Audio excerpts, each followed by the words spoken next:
Alright, welcome back to the show today. Today, my goal is to help you understand how good Steph Curry is at shooting three-pointers. With so much debate about who's the best player in the league, who's the best rim finisher, who's the best shot blocker, who's the best perimeter defender, it's important to understand why we never ask the question, who's the best three-point shooter? So let's contextualize. Let's start with some easy comparisons. Steph Curry has the record for most made three-pointers of all time with 3,390. That's as of August 10th, 2023. He's obviously still in the league, and he's going to be piling on more three-pointers in the next couple years. But the person that is behind him is not. That would be Ray Jesus Shuttlesworth Allen himself. Ray Allen is one of my all-time guys. Ray Allen finished his career with 2,973 three-pointers made. Steph Curry is already 417 three-pointers above Ray Allen. He ain't even done. Steph Curry broke Ray Allen's record on December 14th, 2021. Again, here's Curry for the record.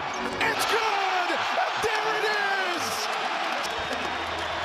That was a long time ago. And not only that, Curry is more efficient from the three-point line than Ray Allen. Right now, Steph Curry's three-point percentage for his career is 42.8%. Ray Allen had a flat 40%, which is still really good. But for context, Steph Curry could miss 521 three-pointers in a row and he would still have a better percentage than Ray Allen. So that 2.8% is more impressive than you think. So let's see if there are any NBA players that are in the league now that have a chance at breaking this record. Maybe James Harden? No. Harden is 600 made threes behind Steph Curry. And let's keep it real, Harden's time in the league will probably end before Steph's at this point. So he's out. I thought maybe Luka might have potential, but I was wrong. When you do the math, he would have to shoot a lot more three-pointers every game. And if you look at his three-point percentage, Luka's actually isn't that great. It's 33%. Curry would literally have to break over 1,000 three-pointers in a row to be at that level. Because the truth is, there's no one that even comes close to Curry. But I do want to talk about a few honorable mentions. The first one is Buddy Hield. Buddy shoots over 40% from three, which remember, is better than Ray Allen. No shade. He's also made over 1,700 threes in his career, and he's only 30 years old. He's probably gonna break the top 10 by the end of his career. Buddy had the second most three-pointers made last season, only behind my second honorable mention, Klay Thompson. So right now, Klay has the 11th most made threes in the league. And barring that he doesn't get injured, I think he's going to break Ray Allen's record as well. All he has to do is have 3 more seasons even close to what he did last year, and he's already broken it, which would be pretty cool for both Splash Brothers to be at the top of the NBA's three-point list. All right, so what records does Steph hold? Does he have the most threes in a game? He did. He broke Kobe Bryant's record by making 13 three-pointers in one single game in 2016. As Curry hit another three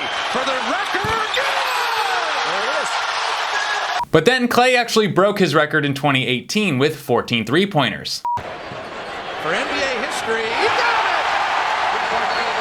14! Also, Klay didn't even play in the fourth quarter of that game. Since then, though, both Dame and Zach LaVine have gotten 13 three-pointers in a game as well. So if you're looking for a fun storyline to follow over the next couple of years, remember, all 4 of these guys are capable of making 15 three-pointers in one single game. So on any given night that they're playing, remember that. It could happen. Alright, so again, what records does Steph hold then? He has the most threes in playoff history, which you probably already assumed he had that. He has the most made three-pointers in a single season, which is 402. He has the most consecutive games with a three-pointer made, that's 245. Basically any sort of niche playoff, finals, or regular season three-point related record, Steph has it. But I got a feeling he's gonna want that single game record back from Klay, and he's gonna get it. Steph also has the record for most consecutive free throws made with 72. But another record that Curry does not hold is the best three-point percentage of all time. Interestingly enough, that belongs to his coach, Steve Kerr. Steve Kerr with a 45% three-point percentage. Alright, but I'm gonna defend Steph here a little bit. Curry has made over 5 times the three-pointers that Kerr has. Kerr was not the #1 scoring option on any of the teams he played on, meaning that most of the three-point shots he put up were kind of uncontested. And that's not a dig on Kerr. I just don't want you to get it twisted. No one's on Steph's level. But has Steph always been exceptional at shooting threes? Yes. Yes, he has. In 2008, Steph set the record for the NCAA single-season most three-pointers made, and his three-point percentage in college was 41%. It's pretty close to what it is in his professional career, which is rare. And this is rare for a college player. If you go from watching the NBA to watching college, you'll notice that even though the three-point line is 3 feet closer, they make a lot less shots. Steph has had a great three-point percentage his entire career. I'm excluding the one season that he only played 5 games. Steph has shot the three ball above 40% for every single season of his career, except for one. That was the 2021-22 year. Ironically, that's the season that Steph won the finals MVP. He shot 38% that season. What's funny though is this is actually still a a really good shooting percentage for a guard in the league. But for Steph, and I'm not being hyperbolic, it's terrible. Legend has it, for half the season, Curry was dealing with a finger injury that he got during a Bulls game in January. Even though Curry won't blame it on that. I love that. People are giving him an excuse and he's not taking it. If you don't like Steph Curry, something's wrong with you, man. But when did Steph Curry become one of the greatest players in the league and cement himself as the greatest shooter of all time? I'll say cement because I have to imagine that I will be dead before there is an NBA player with more made threes and a better shooting percentage than Steph Curry. So Steph really took a leap his 4th season in the league, where he led the league in three-pointers. But the following season, he did it again, proving that this was not a fluke. This guy was really the best shooter in the league. He was an all-star that year and he was named 2nd team All-NBA. This is when he became a legitimate star. Then Steph had his true breakout season, where he set the NBA record with 286 three-pointers made in one single season. And he led the Warriors to be at the top of the NBA with a record of 67 and 15. This was Steph's first MVP year. Oh yeah, and the Warriors did win the championship. I think at this point, a lot of people thought that maybe he was going to end up being the greatest three-point shooter of all time. But the following season was when he really silenced any doubters. This is when he smashed his previous record with 402 three-pointers made, shooting at a 45% clip. The Warriors set the record for the best regular season in NBA history with 73 wins and 9 losses. Curry is still one of the best players in the league, but this was by far his peak. Personally, I think if LeBron hadn't beat him in the finals, I think Steph would have been the face of basketball. That being said, he's still the 2nd most recognizable face in the NBA. So take a second today and be grateful that you were alive to watch Steph Curry play basketball. Alright, thank you for being here. That was a fun one to do. If I missed something about Steph's career, leave a comment. You know what to do.